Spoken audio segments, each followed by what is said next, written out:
Hi guys, welcome back to our channel. और आज हम बात करेंगे सपोर्ट एंड रेजिस्टेंस लेवल के बारे में।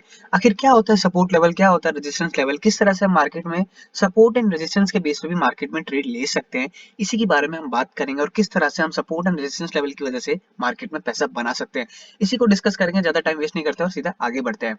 सबसे पहली चीज, आखिर ये सपोर्ट होता क्या है, मतलब ये सपोर्ट होता क्या है। लेट सपोज करो, पहले इसको एग्जांपल से समझते हैं, मतलब डेफिनेशन से समझते हैं।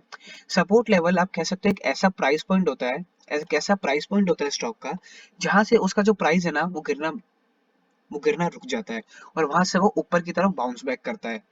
मतलब ये होता क्या, लेट सपोज करो एक स्टॉक है 10 रुपए का, ठीक है। वो 10 रुपए से नीचे आया, उसको 5 रुपए का एक सपोर्ट मिला। यहाँ पे उसको एक सपोर्ट मिला और यहाँ से वो और नीचे नहीं जाएगा, यहाँ से वो ऊपर की तरफ जाएगा। तो इसी को हम कहते हैं सपोर्ट लेवल। अब इसको ना एक लाइव एग्जांपल से भी समझते हैं। अब देखो, जैसे ये एक है मार्केट में, ये मार्केट आया, उसको यहाँ पे एक सपोर्ट मिला, फिर वो वापस ऊपर गया, फिर वहां पे नीचे आया, फिर वापस ऊपर जाएगा, वो फिर वापस नीचे भी आएगा, सीधी सी बात है। तो आप क्या देखोगे, मार्केट में यहाँ पे और आगे कहीं पे यहाँ पे बार बार स्टॉक को या फिर जो भी ये इंडेक्स है उसको सपोर्ट मिल रहा है। तो लेट सपोज करो ये 10 रुपए का था, यहाँ पे नीचे आया 5 रुपए का हुआ, फिर वापस ये 10 के आसपास गया, फिर ये वापस नीचे 5 का हुआ। तो यहाँ से 10 5 10 5 यही चल रहा है, ये वापस 10 पे गया। तो इसके बाद ये पूरे चांस है कि ये वापस 5 पे आएगा। तो यही काम होता है सपोर्ट को। सपोर्ट लेवल एक ऐसा लेवल होता है जो कि स्टॉक को और नीचे गिरने नहीं देता है। मतलब कि, पहले इसको मैं मिटा देता हूँ। ये हमेशा ध्यान रखना कि सपोर्ट लेवल ना हमेशा नीचे की तरफ बनता है। सपोर्ट लेवल हमेशा नीचे की तरफ बनता है। वो स्टॉक को सपोर्ट देता है, मतलब कि देखो बार बार यहाँ पे आ रहा है, पर यहाँ से वो ऊपर जा रहा है, बाउंस बैक कर रहा है। नीचे आया, पर वो वापस ऊपर भी गया, मतलब कि क्या हो रहा है, यहाँ से वो बाउंस बैक कर रहा है। सेम चीज यहाँ पे भी हुई, नीचे आया पर यहाँ से वो वापस बाउंस बैक कर रहा है। यही काम होता है सपोर्ट का। अब रेजिस्टेंस का भी यही काम होता है, पर थोड़ा उल्टे तरीके से। और रेजिस्टेंस जैसे सपोर्ट नीचे बनता है ना, रेजिस्टेंस हमेशा ऊपर बनता है। रेजिस्टेंस यहाँ, मतलब इसमें देखोगे ना आप, इसको पहले मैं मिटा देता हूँ। तो इसमें देखोगे ना आप, तो रेजिस्टेंस लेवल कुछ ये बनेगा, ये एक रेजिस्टेंस लेवल बन जाएगा। क्योंकि देखो, इसी के बीच में स्टॉक ऊपर नीचे कर रहा है। इसको भी अच्छे से समझते हैं। जैसे कि देखोगे, सबसे पहले डेफिनेशन से समझते हैं रेजिस्टेंस होता क्या है।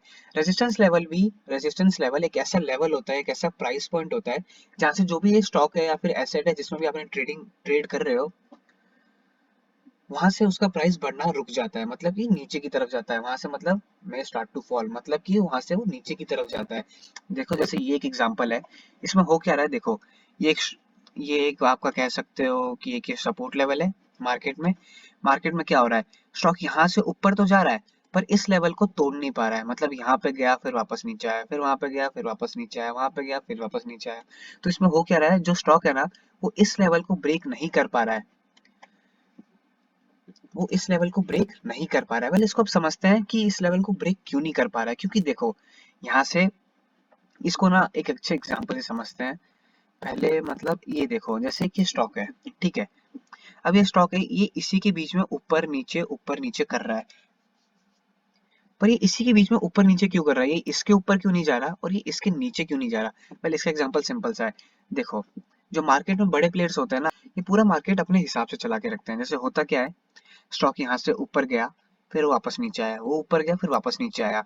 अब हो क्या रहा है, यहाँ से स्टॉक ऊपर गया, तो यहाँ पे जो मार्केट में बड़े प्लेयर्स बैठे हैं, जो बड़े सेलर्स बैठे हैं, वो जैसे ही प्राइस ऊपर आता है ना, वापस भेज देते हैं, जिससे वो स्टॉक का प्राइस नीचे चले जाए। अब वो जैसे ही नीचे जाता है ना, इसको पहले मैं मिटा देता हूँ, कंफ्यूजन ना हो जिससे।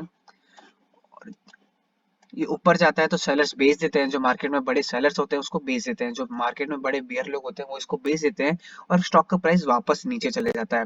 अब जैसे ही नीचे जाता है, यहाँ पे फिर वापस बायर्स एक्टिव हो जाते हैं, यहाँ पे वापस फिर बायर्स एक्टिव हो जाते हैं, और फिर वो वापस प्राइस को यहाँ ले जाके छोड़ देते हैं। फिर वहां पे वापस सेलर अपना काम करता है। तो इसी वजह से स्टॉक ना ऊपर नीचे एक सपोर्ट एंड रेजिस्टेंस बनाता है, ना तो इसके नीचे जाता है, ना तो इसके ऊपर जाता है। वेल, ये होता है सपोर्ट एंड रेजिस्टेंस का काम। जैसे ये भी देखोगे आप, तो ये भी एक सपोर्ट एंड रेजिस्टेंस ही है। पर यहाँ से आप देखोगे कि मार्केट ना एक अप ट्रेंड में है। मतलब क्या, क्योंकि देखो, ये जो ट्रेंड लाइन है ये ऊपर की तरफ जा रही है, इसी वजह से आप कहोगे कि मार्केट अप ट्रेंड में है।